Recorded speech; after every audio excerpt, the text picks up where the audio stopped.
You. What up? Hey, we got another one from MrBallen. Another one from MrBallen. And this is Dead Man's Riddle Still Haunts the FBI.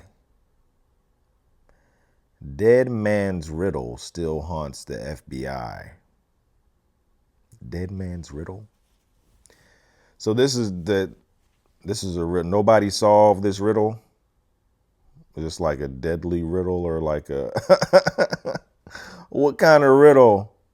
What kind of riddle is this dead man have that the FBI can't solve and that still haunts the FBI? Okay. All right. Let's check it out. Here we go.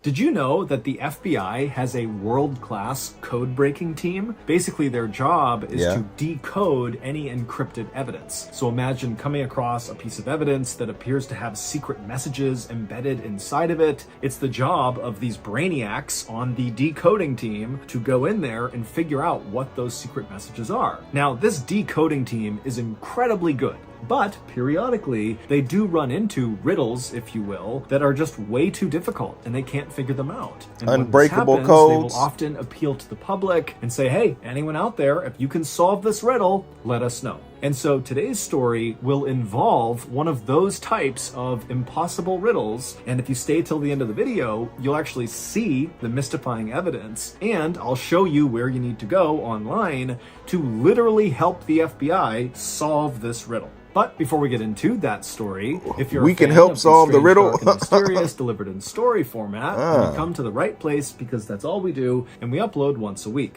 So, if that's of interest to you, the next time the like button takes their full kitchen trash bag out to go out to the dumpster, immediately throw an open container of clam chowder into their empty can before they can come back and put a new bag in. Also, please subscribe to our channel and turn on all notifications so you don't miss any of our weekly uploads. Okay, let's get into today's story.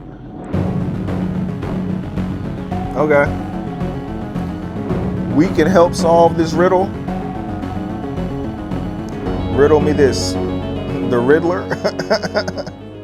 At around 5 o'clock in the evening on June 25th, 1999, a man named Ricky McCormick stumbled into an emergency room in St. Louis, Missouri, with his hand over his chest, complaining that he couldn't breathe. He said he had asthma, and earlier that day he had been cutting the grass, and so maybe that had caused a flare-up. But either way, here he was in a lot of discomfort saying, I need help. Ricky was 41 years old, and for his whole life, he had had heart and lung problems, and so him arriving in this state in the ER was actually not all that uncommon for him. And so this hospital did what they did with anyone who came in complaining that they couldn't breathe.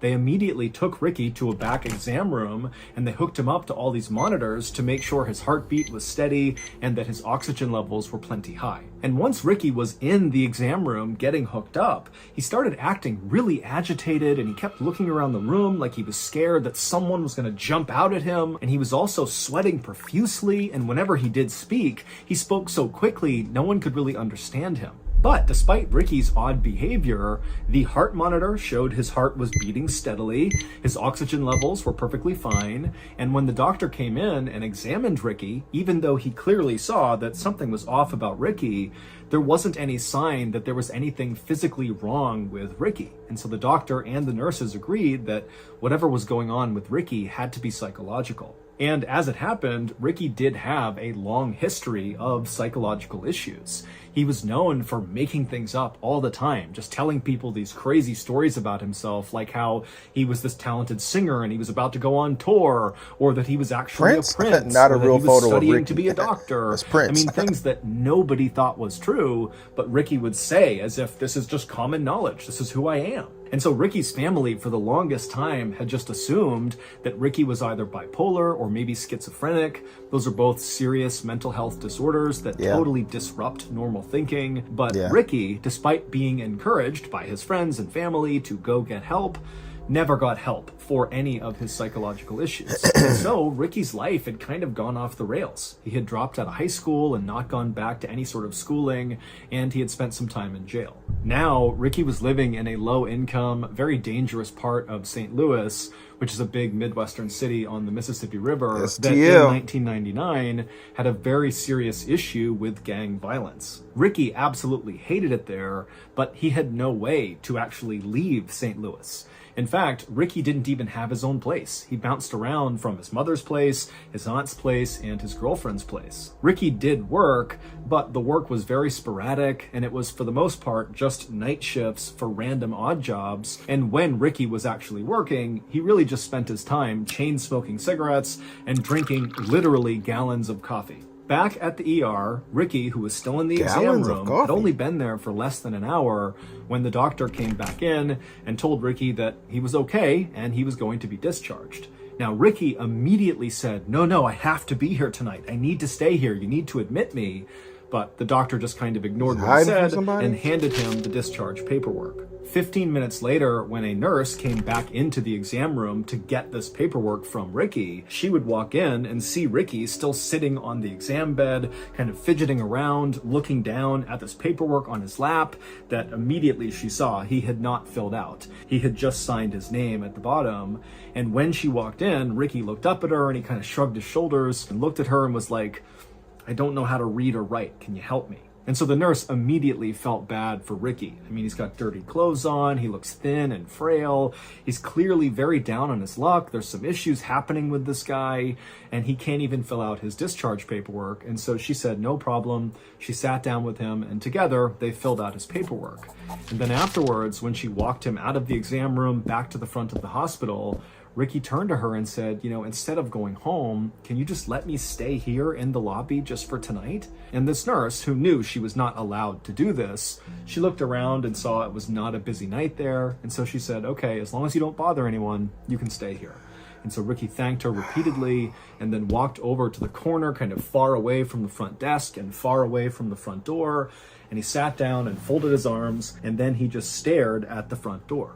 And so this nurse assumed that Ricky actually must be homeless, especially based on, how he came in and how he was acting. And so she figured, he needs a place that's warm to stay tonight. And so the nurse went back to her station, and over the course of the next several hours, she would periodically look out into the lobby, expecting to see Ricky kind of curled up asleep in the corner. But every time she looked out there, Ricky was still sitting upright, arms folded, staring at the front door of the hospital as if he was expecting someone to come in at any moment and he needed to be ready. And so she thought this was unusual, but she decided not to intervene. She just let him sit there and do his thing. Later that morning at 11:30 a.m., when the nice nurse who had allowed Ricky to stay in the lobby was leaving her shift, another crew of nurses came in, and right away they noticed Ricky was just sitting in the corner for no apparent reason. And when they walked up to him to ask if he was okay, what are you doing here? What can we do for you? Ricky, instead of trying to talk to any of these nurses, just got up and walked out of the hospital. After leaving the hospital, Ricky walked to a nearby payphone and he called his girlfriend, Sandy. And when Sandy picked up the phone, she immediately recognized her boyfriend's very familiar voice, but she also picked up that he sounded really tired and kind of out of it. And so when she asked him, are you okay? What's going on? Ricky would tell her that he had just spent the night in the hospital. But he didn't clarify that he had spent the night in the lobby of the hospital, not admitted as a patient at the hospital. But to Sandy, it really didn't matter because already this was raising red flags for her, because this was actually the second time that Ricky had gone to the ER just that week. Just a few days earlier, Ricky had been released from a different hospital in St. Louis after telling doctors there that he had had these chest pains and he couldn't breathe.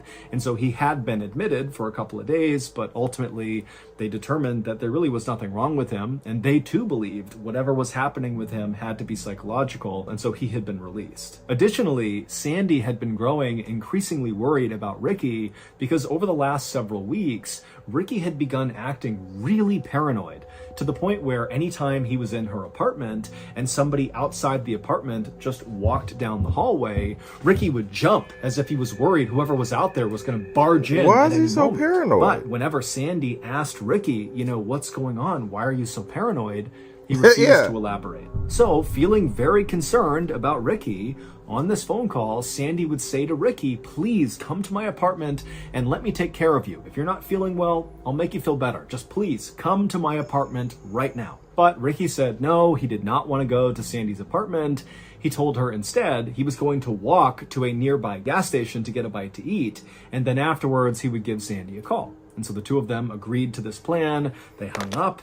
But then Ricky did not call Sandy later. A worker at the gas station where Ricky said he was going would later tell authorities that Ricky did come into the gas station and he got a hot dog on that day, the 26th. And then the next day, this same worker said, yep, we saw Ricky again on the 27th. He came in here, he got a bite to eat, and then he left. But after that, nobody saw Ricky. Not his aunt, not his mom, not his girlfriend. He didn't show up in any other emergency rooms in Missouri. He just disappeared. On June 30th, so 3 days after Ricky was last seen at this gas station, a woman was driving her car 20 miles north of St. Louis on this highway when she looked out into this cornfield that butted up against the highway, and she saw kind of in the middle of it was this dark shape that looked totally out of place. And so she was intrigued enough that she actually pulled over on the road. She got out and began walking into this cornfield to see what this thing was. Who does that? And when she got up to this thing and saw what it was, she froze in horror, and then she screamed, turned around, and ran back to her car, and she flew to the nearest gas station. She grabbed a payphone and she called 911. When the police arrived at this cornfield, they too walked out towards this dark thing, and then finally they saw what this thing was that had scared this woman. It was a dead person who was lying face down. Their body was very badly decomposed. And in fact, their body was just kind of falling apart. Like the fingers of this person's body had just kind of crumpled off of their hands. What? Now, based on what this person was wearing, they appeared to be male, but there was no way to tell how this person died or really how long they had been dead for. But despite the advanced decomposition, authorities were able to get a good fingerprint, and it would turn out that this body belonged to Ricky McCormick. The day after Ricky's body was found, the police would come out and say they were treating his death as a homicide. This area along this highway in this cornfield was actually a fairly common place for murderers to dump their victims. And it was very unlikely that Ricky had gotten there by himself. He didn't have a car. In fact, he didn't even have a driver's license. There was no public transportation that could have brought him to this spot. And if Ricky had decided to walk to this area for some reason, it was a solid 15 miles from where he lived and worked. Also, Ricky's body was way too decomposed relative to when he had last been seen alive, just 3 days earlier. And so there was a theory that perhaps he was killed somewhere else and then kept indoors in heat, and that had accelerated his decomposition, and then at some point whoever had killed him had moved his body and dumped it in this cornfield. And so on that first day of the homicide investigation, July 1st, the police put 18 detectives, so a ton of detectives, on this case, and they also appealed to the public to come forward if you had any information about what could have happened to Ricky McCormick. Why so many? But just a day later, on July 2nd, the police came out and made an announcement that, after looking at all the evidence and looking at Ricky's body again, it did not appear, in fact, that he had been murdered, but instead he must have died of natural causes. This is a guy that had lung and heart problems, and so that is likely what killed him. Case closed. And so after this announcement, all of the evidence in Ricky's case was bundled up, put into storage, and people just kind of forgot about it. 6 months later, the Federal Bureau of Investigation, the FBI, got a tip that involved Ricky McCormick.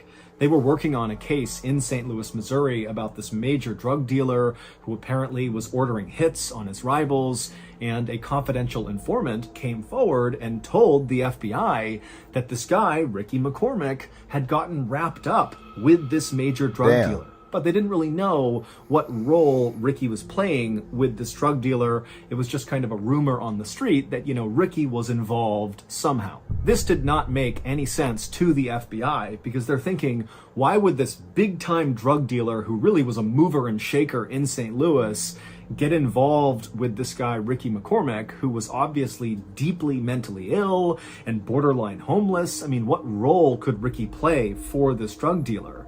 But the FBI still did follow up on this tip because it was very credible, and when they spoke to the local police who had investigated Ricky's death, they got Ricky's file, which meant they got all of the evidence, and immediately the FBI realized the local police had overlooked a very strange piece of evidence found in Ricky's pocket. This strange evidence was quickly sent to FBI Riddle? headquarters in Quantico, Virginia, and it landed on Riddle? the desk of a forensic analyst named Dan Olson. Dan was relatively new to the FBI, but he was highly disciplined and very methodical. And so when he received this piece of evidence, he got to work right away trying to figure out what it was, what it meant in relationship to Ricky and this drug dealer, and maybe does it answer the question of how these people are connected. But despite his best efforts in calling in the experts and using every computer program to analyze this evidence, he just could not figure out what it meant. At the same time that Dan was doing this, the big drug dealer who was the target of that big FBI investigation in St. Louis was arrested on gun and drug charges, and so the big case was now over. And suddenly, trying to figure out what connection Ricky McCormick had to this drug dealer was kind of irrelevant, because the drug dealer was behind bars and Ricky was already dead. And so the FBI kind of put a pause on trying to figure out what this evidence was. And so Dan, even though he was really curious now, he was fully invested in trying to figure out what this thing was, he realized he had to give it up too and move on to something else. And so the strange evidence went back into storage, and once again, everyone just kind of moved on from Ricky McCormick. But Dan never really forgot about this mystifying piece of evidence. It was always in the back of his mind. 22 years later, Dan Olson had now become very senior at the FBI. He was actually in charge of their cryptanalysis and racketeering unit. Basically, he was in charge of the people at the FBI who specialized in code breaking, meaning they were the people that would pull any sort of secret messages embedded inside of evidence. And so at some point after taking over this unit, Dan pulled out of storage this strange piece of evidence connected to Ricky McCormick, and he said, you know what? I just need to know what this means. I have to figure it out. I've never been able to. It's haunted me ever since. And so Dan went public. He went to the media and he asked the world to take a look at this mystifying piece of evidence and come forward if you have any idea what it means. When Ricky was discovered in that cornfield, the local police quickly emptied his pockets. And in his pants pocket were 2 documents that contained an incredibly complex cipher or code. It was basically 30 lines on each piece of paper with different symbols and letters and capital letters. I mean, it looked like total gibberish to the untrained eye. But to people like Dan and his code-breaking team, these symbols and letters could mean there was a secret message hidden inside of these documents if you could break the code system. But of course, no one could ever break that code. So how in the world does a guy like Ricky, who is basically functionally illiterate and can only write his name, he's clearly mentally ill and he's not really in touch with reality all the time, how does a guy like that come to be in possession of these complex ciphers? And if he didn't write these ciphers, because that's possible, maybe somebody else gave them to Ricky, well, why would anyone who came up with this very complex cipher entrust a guy like Ricky to be the one to carry these things around? I mean, presumably, they contain confidential information that's been very carefully hidden inside of the cipher. And so why give it to Ricky? He's such a liability. And also, what happened to Ricky in that cornfield? Yeah. I mean, we don't even know how he got there. We don't know how he was killed. All we know is that he had these ciphers in his pocket when he was found. And so many people believe, including law enforcement, that the answer to, what happened to Ricky and what was his connection to this drug lord in St. Louis, if any, or, what was he up to, will all be solved if we can just figure out what these 2 ciphers mean. But as of right now, no one has solved the riddle of what these 2 ciphers mean. All we know is that Ricky McCormick, a couple of weeks before he died, became increasingly paranoid and was so scared of someone or something that he was likely running into these hospitals just to hide out. But eventually, whoever or whatever Ricky was scared of very likely caught up to him and killed him. But until we crack these ciphers, we very likely will have no idea what actually happened to Ricky McCormick. Today, the FBI has set up a special website where you can look at these two ciphers that Ricky had in his pocket, and if you're able to crack them, because someone's going to eventually, you can tell the FBI through this website and potentially help solve Ricky's murder. To go to this FBI website, click the link in the description below. You So can help that's the going to do it. FBI. If you enjoyed today's story and you... Man.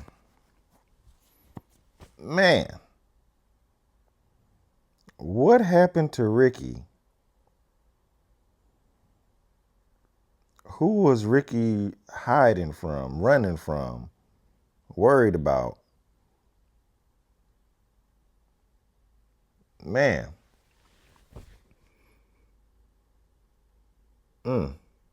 Like the codes is that Ricky's handwriting? Are they able to determine if that was Ricky's handwriting or not? You know what I'm saying? Or was that, did somebody give it to him? I don't know. I don't know. It seemed like he was hiding from somebody. He went to the hospital. You know what I'm saying? He probably just faked the illness, just trying to get admitted into the hospital. He was hoping he could stay there overnight. They probably quickly determined nothing was wrong with him. He was like, I can't go. He was like, I can't leave. Man, he was the lady said he was staring at the entrance to the hospital the whole night. So he was worried about somebody coming after him. And somebody was after him because he ended up in the damn cornfield that's known, that's a known place people dump dead bodies.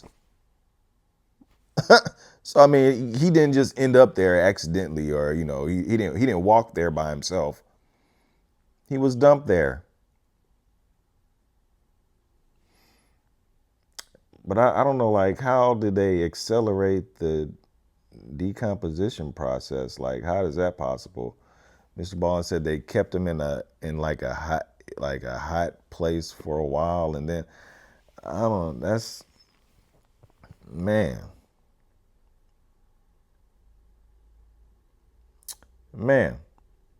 Drugs. Maybe he was hiding from the drug dealer or one of the drug dealer's people that was looking for Ricky. Because of a drug deal or maybe money Ricky owed, or you know what I'm saying. But the code, the riddle. What is the riddle about? Like, were they after him?